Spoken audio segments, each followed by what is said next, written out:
Bienvenidos a esta entrevista en exclusiva con su eminencia reverendísima Álvaro Leonel Cardenal Ramazzini Imeri de Guatemala. Cardenal, bienvenidos a este espacio de ABA Televisión. Muchas gracias, muchísimas gracias Jaime por esta oportunidad de llegar a través de su medio de comunicación a muchas personas que seguramente sintonizan este programa que usted dirige.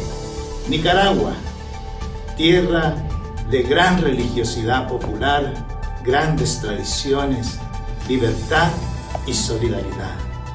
Cuéntenos, ¿qué piensa sobre Nicaragua?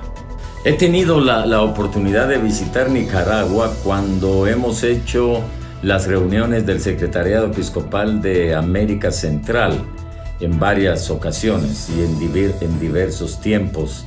Y es verdad lo que usted dice, es decir, un pueblo con una religiosidad popular exuberante.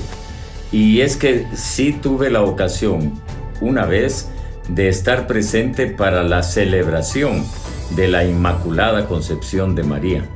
Y me llamaba mucho la atención, no solamente ver que la catedral estaba llenísima de personas, sino sobre todo también cuando lanzaban los gritos, el grito de alabanza a la Virgen María. Por otro lado, he tenido también contacto con algunas organizaciones eclesiales que me permitieron en otro tipo de circunstancias, verificar lo que usted acaba de decir, ese sentido profundamente religioso que tiene el pueblo nicaragüense.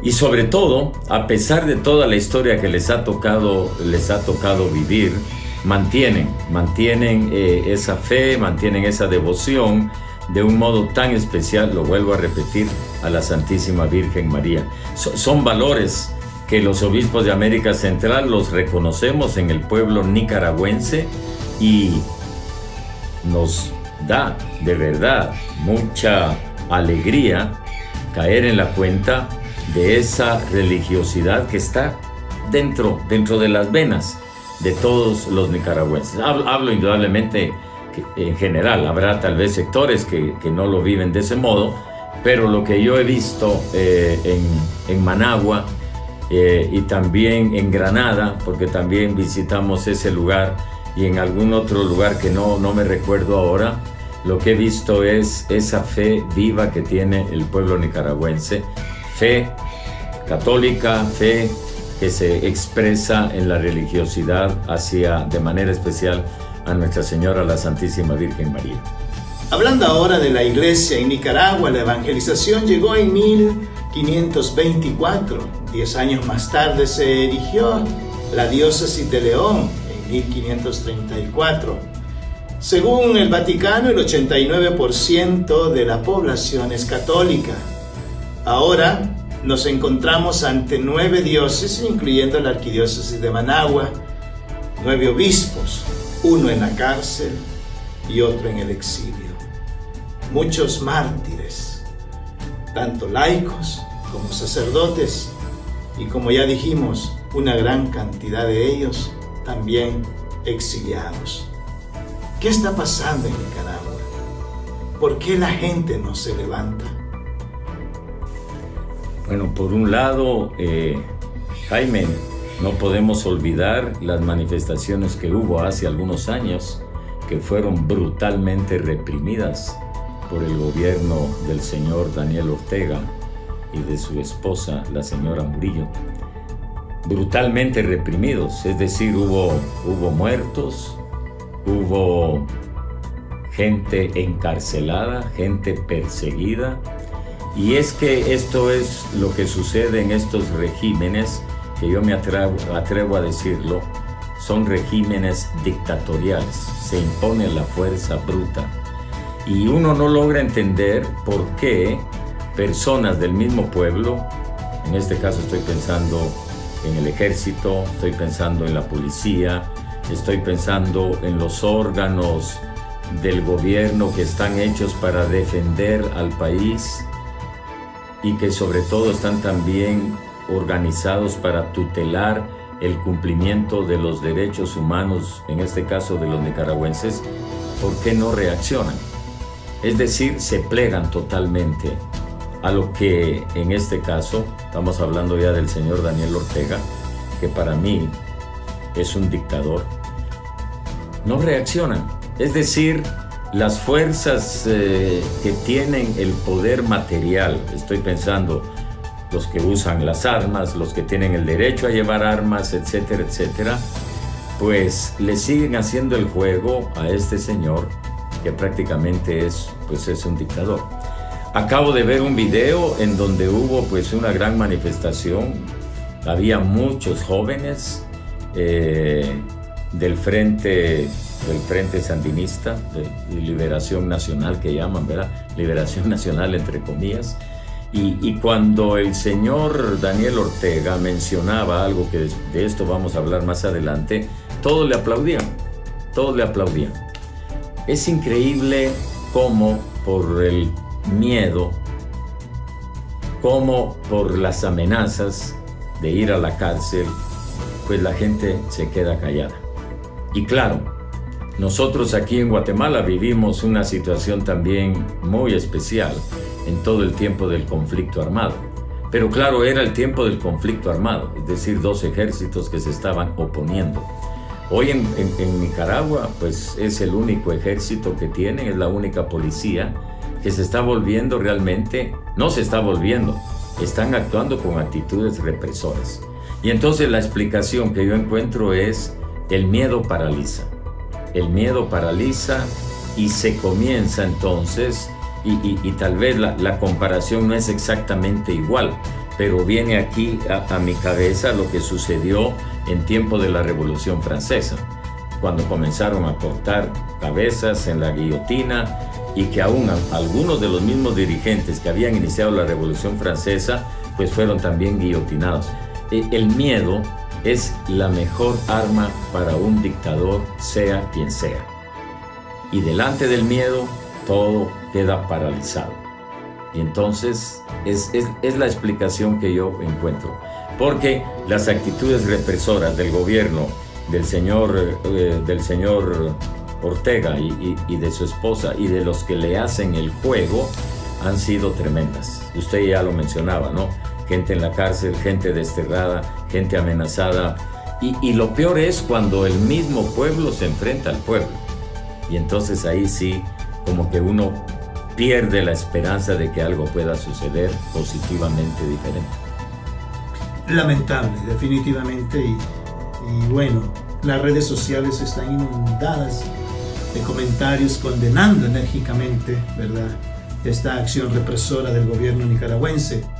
También se han promulgado ya o pronunciado lo que es la Conferencia Episcopal de Europa, se han pronunciado lo que es varios obispos de los Estados Unidos, por supuesto la Conferencia Episcopal de los diferentes países centroamericanos, el mismo CELAM, porque hay algo que impactó a nivel internacional, y es el encarcelamiento injusto por primera vez de un obispo en nuestro tiempo, de un obispo católico.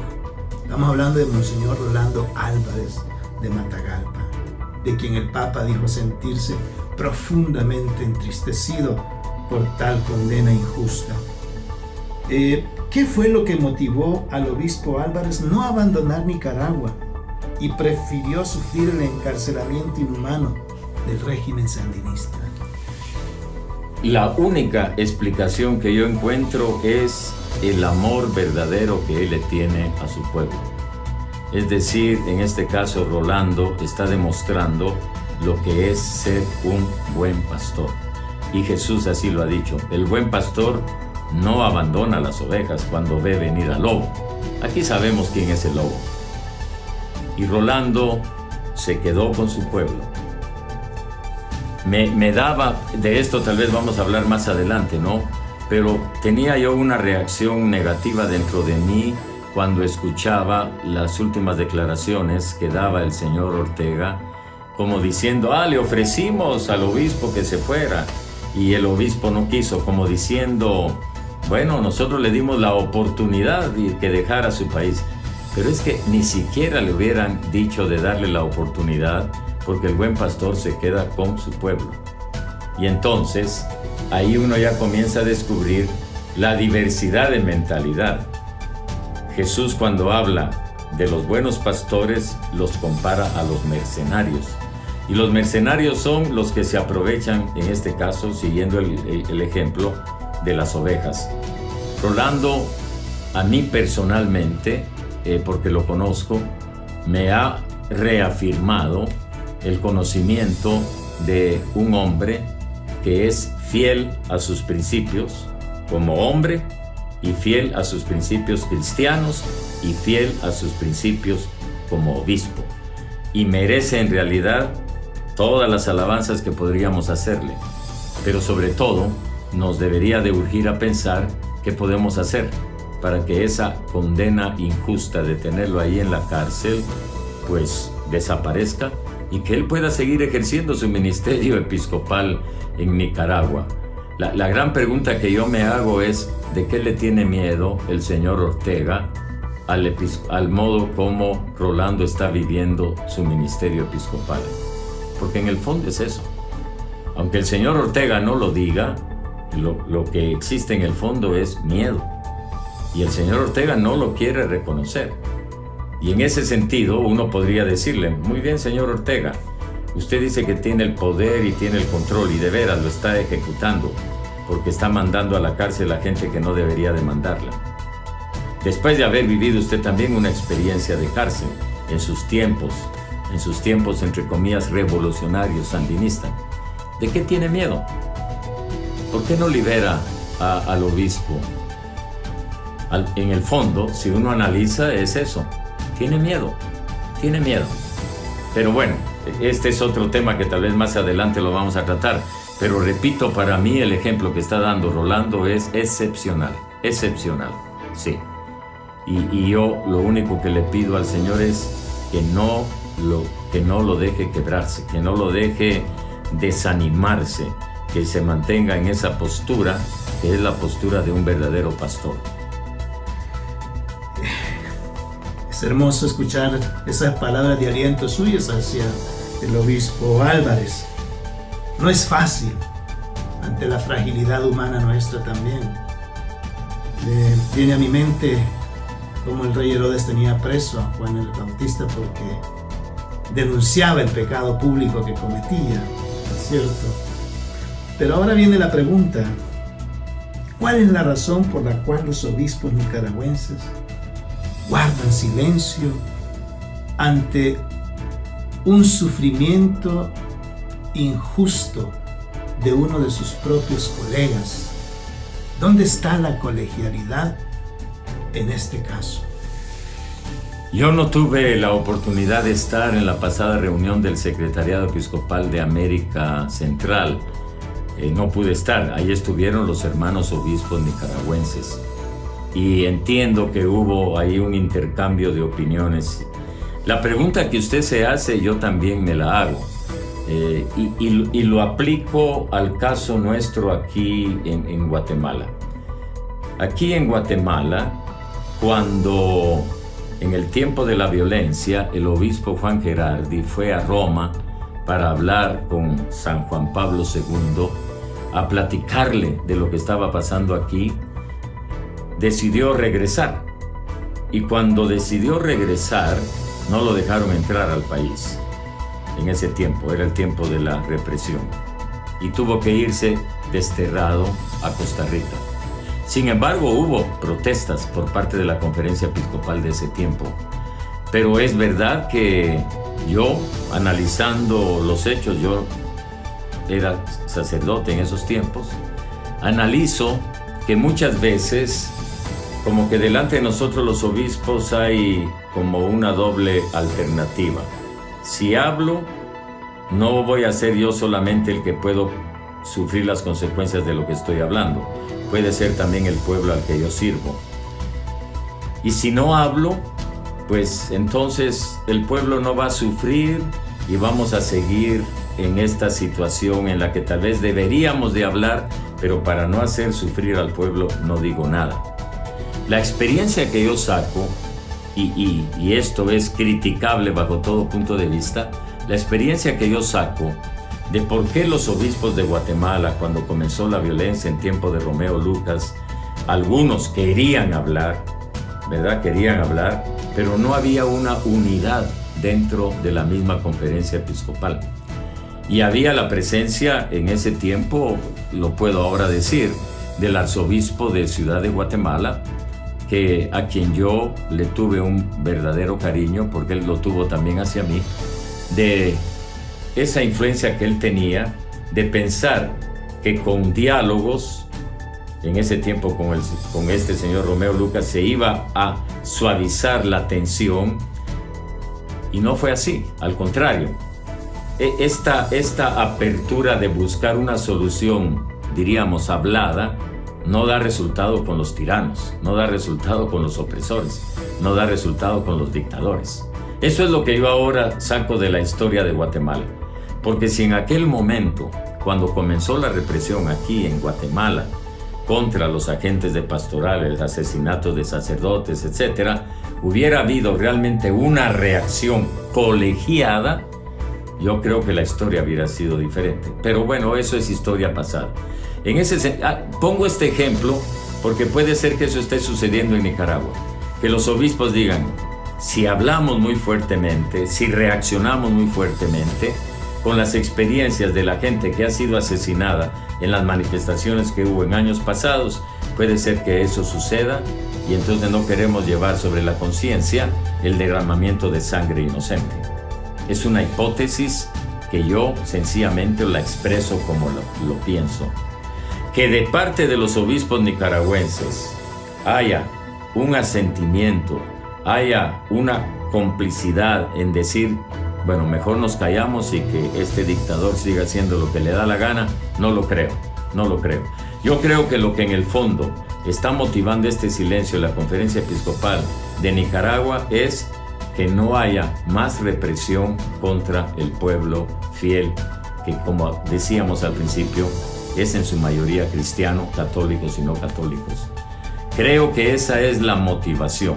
Yo no he tenido oportunidad de hablar con ninguno de los obispos, no estuve en la reunión del Secretariado Episcopal de América Central, pero es la única explicación. No creo que sea temor, no. Seguramente es, no le hagamos más daño a la población, porque este represor está demostrando lo que es un represor que no tiene sentido del respeto a la vida de nadie. Es la explicación que yo puedo dar. Entiendo y por supuesto es un argumento muy serio, muy válido. Viene a mi mente cuando Monseñor Romero era perseguido en El Salvador también, y muchos de los obispos de su tiempo estaban también en contra de él por ir en contra de toda esa opresión del gobierno de ese tiempo, hasta que lo asesinaron, por supuesto. Y el asesinato no trajo la paz, sino que trajo aún todavía el endurecimiento de la violencia, pero había esperanza. En el caso de Nicaragua, ¿qué más tenemos que esperar? Ya hay un obispo preso, un obispo que con seguridad, si se deja en esas condiciones, va a morir ahí. Hay mucha gente que también ha sido exiliada o mucha gente que ya también dio la vida. ¿Qué esperar para hablar? Pues es la gran pregunta que a mí me gustaría planteársela a mis hermanos obispos nicaragüenses. Desafortunadamente, repito, la pasada reunión, pues yo no pude estar, y tendremos reunión del SEDAC hasta noviembre de este año. Pero claro, como decimos, es muy difícil que yo desde aquí pueda hacer un juicio porque no estoy viviendo la situación que ellos están viviendo. Pero yo, para ser honesto, me lo he planteado. ¿Qué haría yo si a mí me tocara vivir una situación como la que ellos están viviendo aquí en Guatemala? Y creo que vale la pena que nos la planteemos, porque no está dicho que en el futuro no podamos tener personas que con vocación de dictador quieran ser verdaderamente pequeños dictadores, porque ni siquiera son grandes dictadores, no, el señor Ortega es un pequeño dictador en un país pequeño y claro, la resonancia mundial que tiene es por todas las violaciones que hay a los derechos humanos, porque aunque sean 10 personas las que están siendo violentadas en sus derechos, son 10 personas. El número ahí no importa. Pero bueno, es lo que puedo decir. Hablando ahora del gobierno de Daniel Ortega y Rosario Murillo. Hace poco, el presidente de Nicaragua arremetió contra el Papa, los cardenales, los obispos y los sacerdotes. Dice que son antidemocráticos, una organización de mafiosos, y él se considera cristiano, ya que Jesucristo es el primer revolucionario que le motivó a él a esta lucha. ¿Qué piensa usted de este discurso del presidente?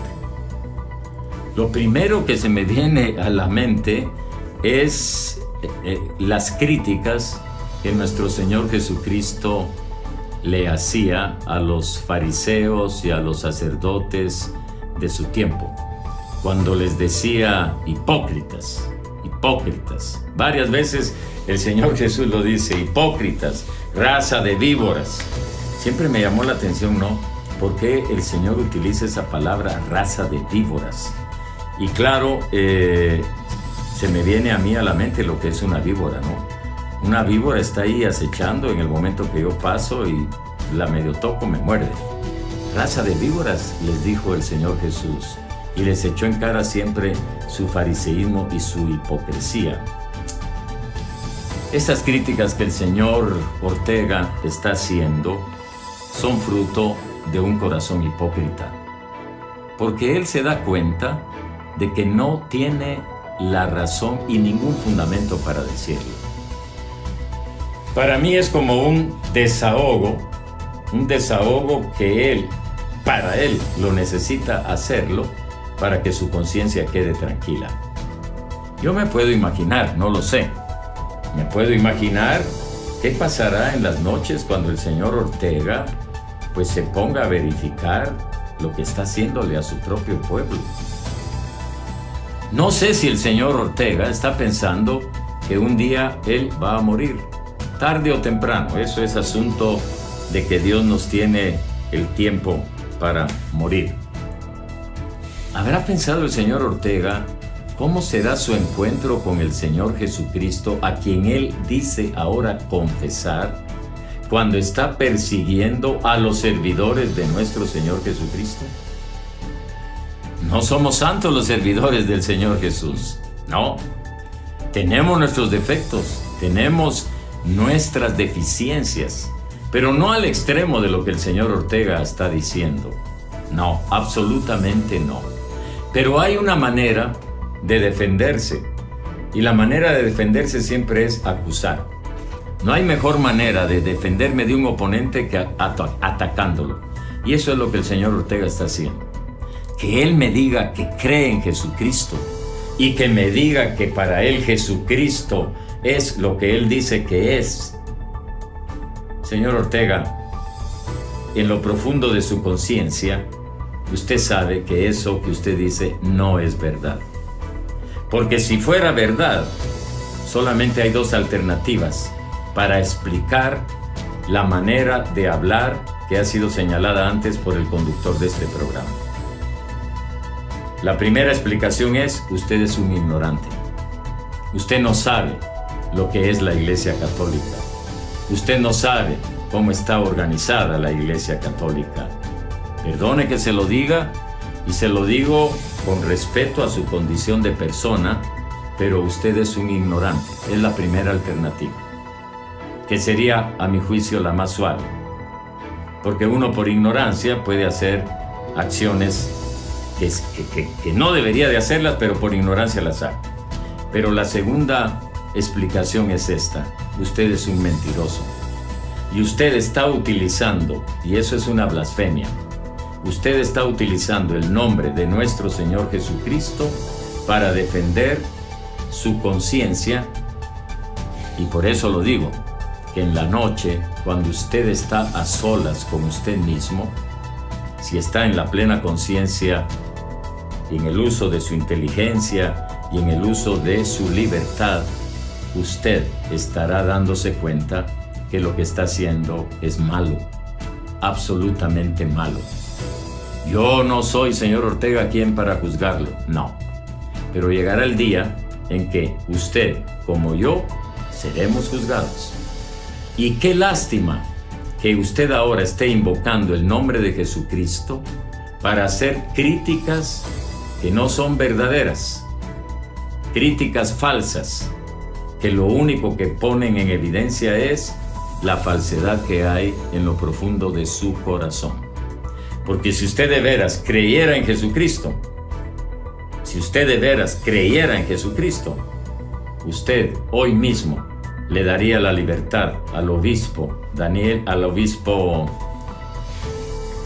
Rolando Álvarez, y usted hoy mismo liberaría a los presos que están presos sencillamente porque le han dicho a usted que no creen en usted. Entonces yo sí podría decir que usted cree en Jesucristo. Repito, yo no soy Dios para juzgarlo. Dios lo juzgará un día, y no es que esté utilizando un argumento ad hominem como para llamarle la atención. No, es la verdad.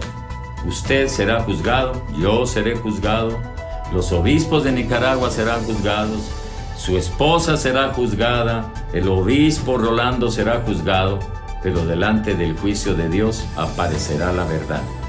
No lo olvide,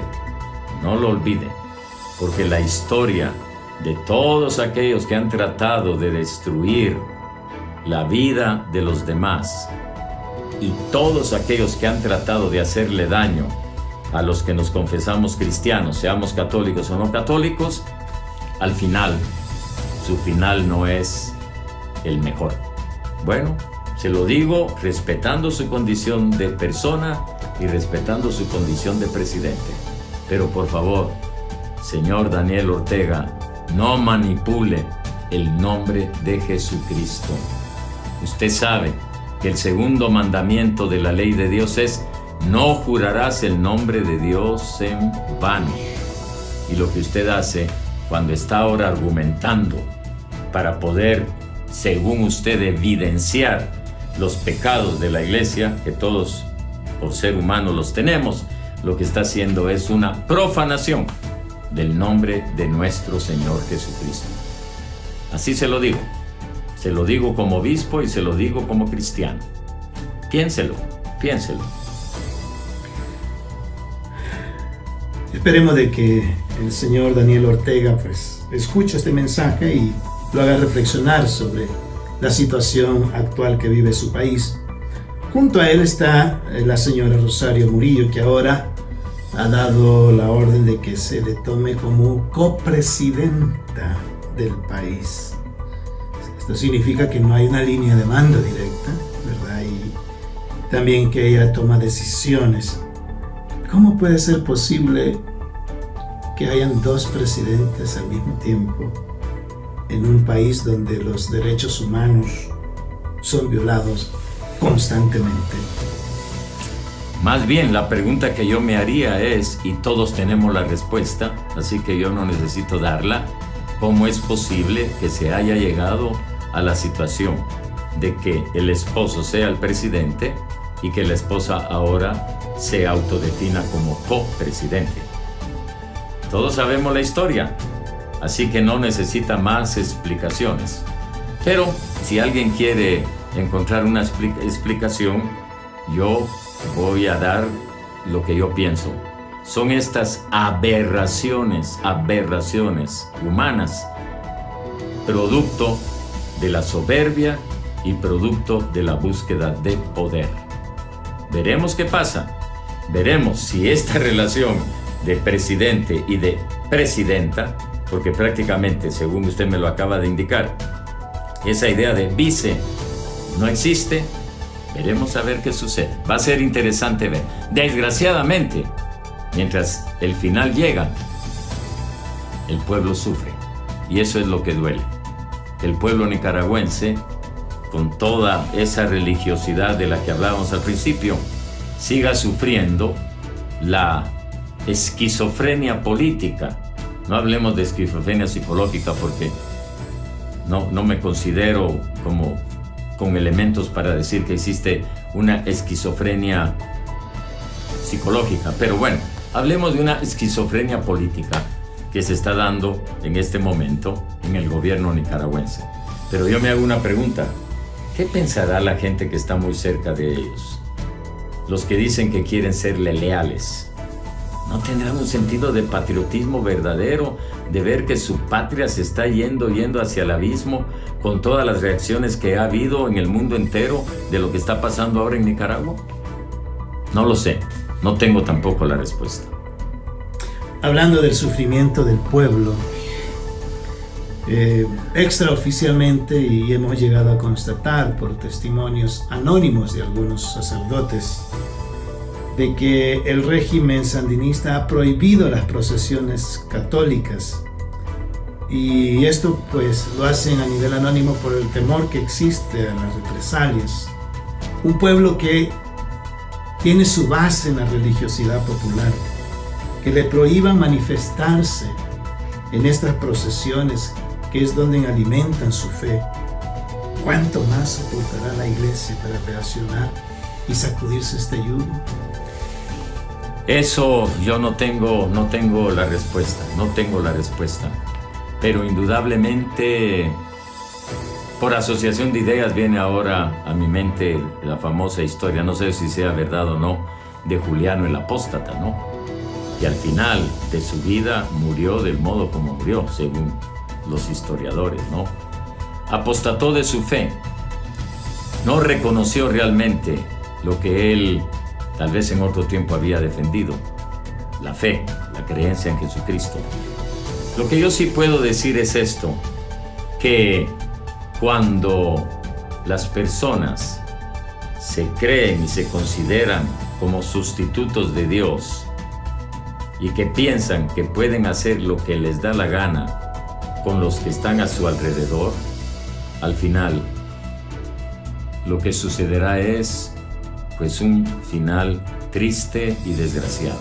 No se lo deseo yo a quienes ahora están formando este gobierno del señor Ortega y de su esposa. No se lo deseo, porque eso no es cristiano. Lo que les deseo es que ojalá dejen tocar su corazón por la gracia de Dios y que reconozcan que están haciendo el mal.